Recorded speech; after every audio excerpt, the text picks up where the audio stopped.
Hello, William. How are you? Pretty good. Okay, hang on a second. I want to turn this up a little bit. So you have the world record, what is it, Nile Perch? Yes. Yeah, can you walk me through where you were at, what you were doing, and the whole story behind catching that gigantic fish? Well, a couple of friends of mine had just come back from Egypt, fishing up on Lake Nassau, and I figured I'd just try that trip, just go and take my wife to see the pyramids at the same time. We left for Egypt and took a plane over to Aswan, and then from there we took another plane up to a place called Abdu Simba, and that's where we caught the boat. That's just below the Sudan border, and it's right even at the border itself. And that's where Nefertari and Ramses' tombs are.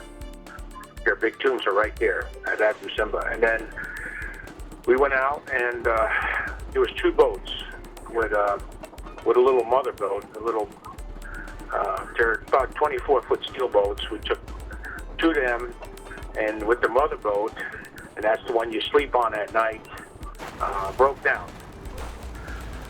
So I was looking at it, and I said, "Oh, those guys got trouble. They got work going one way, and they're drifting the other way with the wind." So we went over to them, asked if they need any help, and they said the motor's broke. So we had to put it on we landed up on a beach that was crocodile infested. There's a big crocs over there at Lake Nassau. And so the other boat, he took off. He fished there quite a bit. He was a famous heart surgeon. I don't know, it was out of England. And he was a bird watcher too. So he took off with his boat, and then we just put all our gear, we transferred all our gear from the mother boat into this boat, and we just took off. And then we started getting up near the Sudan border, pretty close. And on the third day, we went to this little cove, and you have to troll, and I was trolling a little Rapala fire tiger, and it hit. The fish hit, and he started peeling off line. And I told the guy, I said, "This is a big fish." And I said, "You got to be real careful with this fish." I just stay like you are, and I said, "I'll handle him. Don't do nothing else. Don't touch nothing, and I'll take care of it." And I fought him for about 45 minutes. He made a couple good jumps like a tarpon, come underwater like a tarpon, which was magnificent. And then we got the scale. It was a salted scale.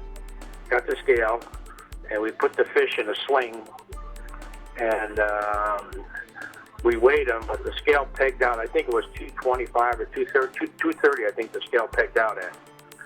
But that's all the scale went. But the fish could weigh 275, 300 easy. But the scale, like I say, pegged out at 230. And then we took the fish. Of course, we kept the fish in the water. We didn't take them up on the land. And we weighed the fish near the bank over there. And then we took the fish, and we put a rope through his mouth, through his gill, and we towed him out, and we let the fish go. We didn't keep the fish. We just let him go. So he swam away, and we took some pictures of it. And then I had to get this. Then we met about 3 days later. We met the other Englishman, and I showed him the pictures. He went, "Bloody hell!" And then I had to get the scale and send the scale to England to salt this itself to make sure it was the right calibration. And then I sent everything to the IGAF, and then before you know it, they said I had the world record. That's it. Wow, what a great story, man. Did you know that it was going to be a world record when you caught the fish? No. You had no idea. So what a pleasant surprise, and what a wonderful end to a wonderful trip, huh? You know what gets me? What? That was like in 2000. I still remember. It's 14 years ago. And you remember it like it was yesterday, don't you? Is that funny? And I'm glad you called me to bring that up. All right, well, you get back to work. All right, bye-bye. All right, thanks.